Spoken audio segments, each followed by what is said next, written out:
Has touted what it formally calls the Belt and Road Initiative as a new way to boost global development. In May, Chinese President Xi Jinping pledged $124 billion during a summit in Beijing for his new Silk Road plan, which he says is aimed at forging a path of peace, inclusiveness and free trade.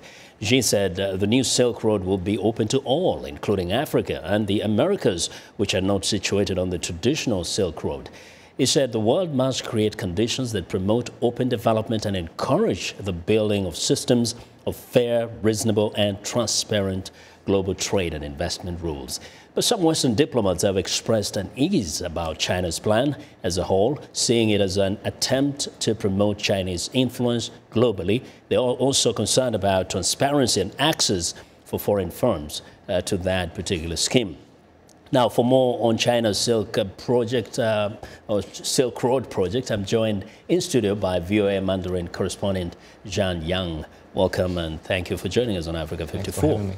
Now, one of the things that people are looking at in this really massive investments by China, particularly those who are on the continent of Africa, is that the country is spending all this money. It's pledged many more billions. Question is, what is the real motivation? You know, some people sometimes are a little suspicious here. Well, first of all, basically, the One Belt, One Road initiative can be seen as a cornerstone of China's economy strategy for this century. According to the Chinese state media, this initiative includes two projects. The Silk Road economic belt linking with China with Central and Western Asia, the Middle East, and Europe. It is a land-based project initiative. And 21st Century Maritime Silk Road connecting Southeast Asia and North Africa.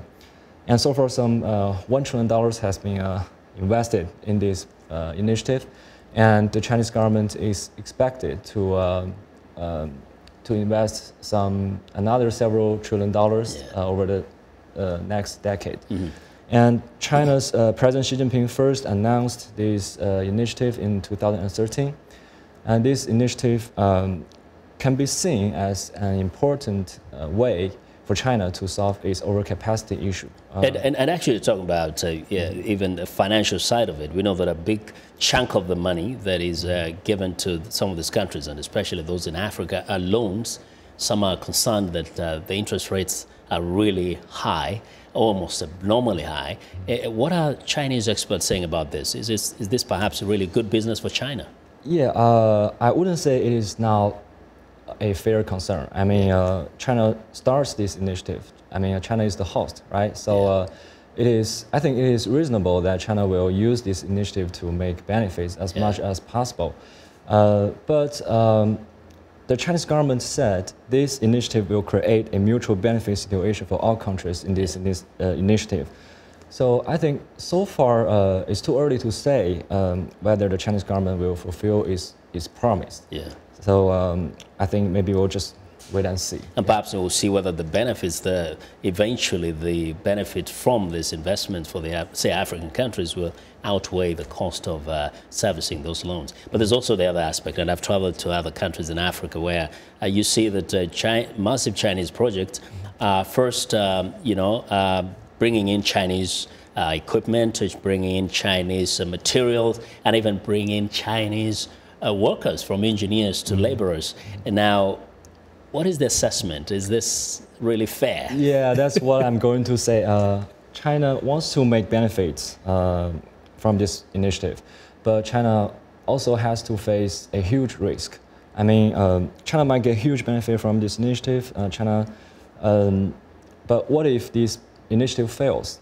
I mean, how to make sure this initiative is launched effectively and timely, because every country participating in this initiative has different economic and political conditions. Exactly. So and they have different concerns. So how to gather them and make sure all parties work well and cooperate with each other very well. If China cannot handle this well, then the huge investment will become a huge waste. So if China just focuses on its own benefit, its own interest, and disregard other countries' concern, China will lose its trust and credibility. If China doesn't have trust and credibility, I don't think this initiative will become successful. Yeah, indeed, that's a valid point. A very huge risk here. That's right. And another valid point is whether this will have like uniform development across some of these countries. Zhan, thank you very much for joining us today. And just on there, that's Zhan Yang, his VOA Mandarin correspondent.